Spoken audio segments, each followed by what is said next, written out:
Es un placer recibir en Radio Sefarad a Rafael Cámara, buen amigo de esta radio desde hace mucho tiempo. Rafael, hola. Hola, ¿qué tal? Y siempre que hablamos contigo lo hacemos también de Jaén, del Jaén judío, que gracias a Juventa, la asociación que tú presides, bueno, está teniendo una presencia importante en este verano, en esta capital andaluza. Cuéntanos. Bueno, pues como bien dices, llevamos muchos años, ¿no?, con esto. Es un camino que iniciaron otros, Luis Coronas Tejada, quiero recordarlo, por ejemplo, pero bueno. Y todos los veranos, entre las múltiples actividades que hacemos a lo largo del año, realizamos esta actividad de verano en la judería, que es una cosa muy sencillita, hacemos algunas visitas guiadas, ¿no?, porque a pesar de que parece que en una ciudad como Jaén, que es una ciudad de interior, sabes que estamos en el Alto Guadalquivir, ¿no?, en, en el norte de Andalucía, pues mucha gente se va a las playas, se va de vacaciones, pero a pesar de eso queda mucha gente en la ciudad, en esta capital, y, y las visitas, por ejemplo, del próximo sábado, pues se nos completó ayer, en apenas una hora que abrimos para las inscripciones telefónicas, ¿no? ¿Qué es lo que vamos a hacer este verano? Pues hicimos una visita el viernes pasado sobre leyendas de la judería de Jaén, leyendas y tradiciones, ¿no? Como por ejemplo la tradición de algunas familias de ser descendientes algunas familias sefardíes de ser descendientes de la judería jiennense, o también, por ejemplo, algunas leyendas, muchas veces son leyendas de recuerdos poco gratos, ¿no?, en el sentido que son despectivas, ¿no?, pero que está bien que las conozcamos y que las conozcamos ese tipo de leyendas, ¿no?, contra la comunidad judía conversa normalmente aquí en Jaén, eh, para saber cuál era la intencionalidad que tienen a veces estos rumores que se extienden por la ciudad, estos bulos, ¿no?, que todavía existen, lamentablemente, a nivel cada vez más globalizado, y que tienen una clara intención de estigmatizar al otro, al que es diferente, ¿no? Y el próximo viernes pues tenemos una visita también, pero en este caso pues sobre la historia de los judíos en Jaén, sobre la historia desde cuándo se remonta la presencia judía en la ciudad, hasta qué momento llega, cuáles son sus diferentes avatares a lo largo del tiempo y cómo funcionaba una aljama, como es el caso de Jaén, que era una especie, algunos estudiosos hablan como si fuera una especie de ciudad dentro de la ciudad, entre comillas esto, ¿vale? Ujú. Que pues que tenía su propio funcionamiento. Dentro de la aljama, pues el sábado es festivo, por ejemplo, ¿no? En el resto de la ciudad, pues la ciudad continuaba funcionando.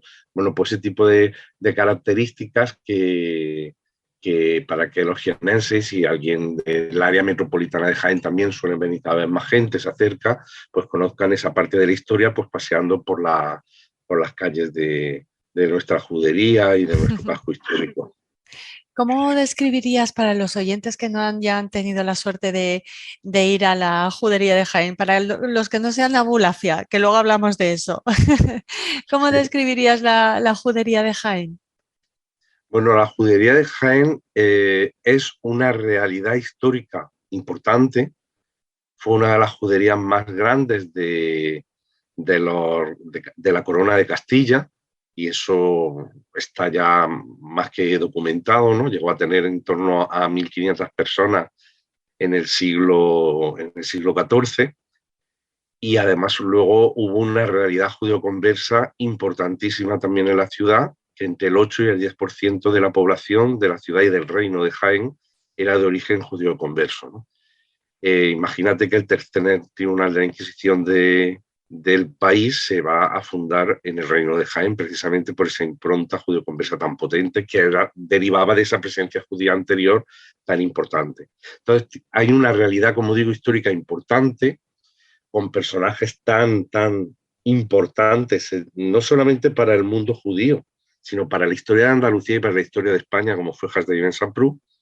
Y luego, por otro lado, está lo que es el entorno físico, que es un espacio que está en proceso de recuperación. Y esto, claro, cuando alguien viene, no va a encontrar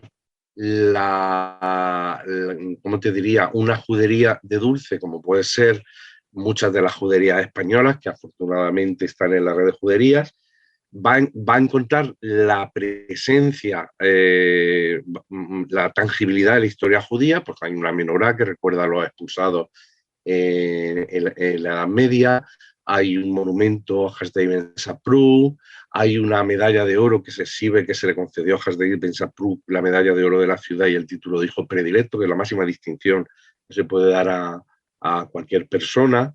Hay un patrimonio monumental que está ahí, como los baños árabes, ¿no? Que eran utilizados por los diferentes credos religiosos, las propias callejuelas de la judería, pero que todavía hay un proceso que está en marcha, no está finiquitado. Y eso es la lucha con la que continuamos, porque nos gustaría mucho que esa judería termine de ser puesta en valor. Pero fíjate, Raquel, no solo, y esto te lo digo con el corazón en la mano, no solo por el turismo, que también, indudablemente, porque un turismo cultural y en valores y un turismo de raíces es muy interesante y además no hermana en el caso de las visitas de los sefardíes, sino también por las connotaciones que conlleva recuperar esta parte y hacer tangible de la forma más impactante posible, en ese que esté recuperada en su conjunto, a nivel de valores humanos. Porque es una verdadera caja de sabiduría lo que se puede aprender en cualquier judería de España, ¿eh? Lo que podemos aprender de nuestro pasado, de la falsedad, de todos aquellos dogmas, entre comillas, de limpieza de sangre, de todo eso, descubrimos que no existe la pureza, que somos fruto de la interculturalidad, los españoles, los judíos también, ¿eh? Esa pureza que muchas veces hemos querido defender de costumbres, descubrimos cómo nuestra gastronomía, nuestros nombres, nuestros apellidos están impregnados de un pasado multicultural, y esto creo que es muy importante, para que no se repitan historias del pasado. Bueno, y eso es lo que vivieron los Abulafia, que se acercaron a ese encuentro mundial organizado por Alejandra Abulafia, también con vuestra colaboración, con la colaboración, me imagino, también que del ayuntamiento. Cuéntanos cómo fue ese encuentro, mientras por aquí escuchamos obras que espero que no moleste mucho a nuestros oyentes. No sé si tú nos oyes bien. No se oye muy bien. No. Mira, esa es precisamente una de las cosas que de alguna manera todavía tendremos que darle tangibilidad, ¿vale? Aunque está en nosotros, en nuestros genes, pero lo que te digo, esa judería que todavía está en proceso y que todavía hay cosas que habrá que de alguna manera hacer tangibles porque forman parte de nuestro pasado. Yo sé que Alejandra os habló de ese encuentro mundial que fue precioso en el mes de mayo, que nació de una visita de Alejandra a Jaén cuando estaba haciendo las guías de la red de juderías. Pues la primera ciudad que vino fue a Jaén. Y bueno, pues nos conocimos y en algún momento yo le dije, tu apellido a mí no me resulta desconocido porque, bueno, es un apellido muy de Jaén. Y dice, muy de Jaén, Abulafia. Digo, sí, Abulafia es un apellido de Jaén de toda la vida. Digo, de hecho, mi abuela materna se apellidaba Abulafia.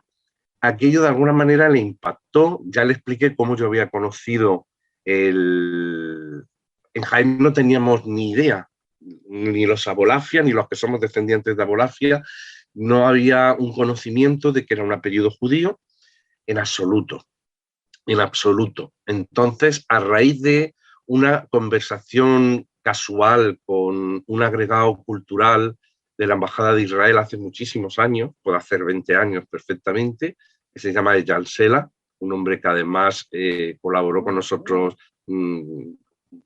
desarrolló sí. su Le recordamos trabajo muy bien. muy bien, desarrolló el trabajo en la embajada magníficamente. Sí. Bueno, pues hablando con él me dice que admiraba a Ben Saprou y que era de la talla de Samuel Alevi Abulafia, y aquello fue lo que a mí me saltaron, se me encendió la bombilla y dije, Abulafia, repíteme el apellido que has dicho. Lo repite, le dije que era el apellido de mi abuela, él pensó que mi abuela era judía, le expliqué que no, y ahí ya nació aquello, ¿no? Luego con el encuentro de Alejandra, pues Alejandra, que es una pionera, es maravillosa, sí. se le ocurre organizar el encuentro mundial, y como imaginarás, pues yo encantado detrás de ella, a lo que pudiera a lo que pudiéramos colaborar desde Juventa, y vinieron abolafias de Australia, de Francia, de Estados Unidos, de Uruguay, de Argentina, y también vinieron abolafias, bueno, de Israel, y también vinieron de España, y en concreto algunos de Jaén, que se sumaron a ese encuentro. Ahora tenemos un grupo WhatsApp, ¿no?, que se llama Familia Abulafia, donde estamos todos metidos ahí, de todos los países y de todas las religiones, y fue muy bonito porque era un encuentro entre los que se fueron y conservaron su apellido Abulafia, pues se fueron expulsados por ser judíos, y los que se quedaron o nos quedamos y a pesar de las vicisitudes que tuvieron que pasar como conversos, no cambiaron su apellido. Esto es lo curioso. Lo curioso es, lo poco habitual es que los judeoconversos conservaran el apellido judío. Se conservaba a lo mejor un tiempo, pero lo normal era tratar de borrar toda huella judía de esa familia, y entre ello figuraba el cambio de apellido, evidentemente. Bueno, pues en el caso de los Abulafia en España, por algún motivo que desconocemos, se conservó el apellido, y al conservarse el apellido, post 500 años después, 500, 400 años después del fenómeno judío converso, podemos saber que tenemos ese pasado judío en nuestras familias, ¿no? ¿Qué singularidad tiene Jaén con respecto al apellido Abulafia? Pues aparte de que hay abolafias en el 16, en el 17, seguramente antes, ¿no?, pero hubo un problema con la documentación del concejo, que se quemó en una incursión nazarí, pero sabes que éramos la frontera con el reino nazarí de Granada, y entonces, bueno, por muchísima documentación desapareció, pero ya en los conversos aparece la abolafia, como digo, en el siglo XVI, XVII, XVIII, XIX, XX y XXI, o sea, una presencia ininterrumpida de familias con el apellido Abulafia. Y no solo eso, sino que hoy por hoy la mayor concentración de gente con el apellido Abulafia que existe en todo el país, en toda España, está en Jaén. Por eso te digo que es que Abulafia, cualquier jiennense o tiene un tío que se llama Abulafia, o ha estudiado en el colegio con una Abulafia, o su farmacéutico se llama Abulafia, o su... Te quiero decir, es un apellido que no es usual, no es común, digamos, no es como Pérez o López, pero no es inusual. Muy bien, pues muy emocionante lo que nos cuentas, Rafael, y siempre con ese amor y ese interés y esa sensibilidad con el que siempre lo haces, y con el esfuerzo que sabemos que realizas desde hace muchísimos años para recuperar ese pasado y convertirlo en presente judío en Jaén. Te agradecemos muchísimo que hayas atendido nuestra llamada y te esperamos aquí en Radio Sefarad siempre que quieras. Muchísimas gracias, y siempre a vosotros también por vuestra labor.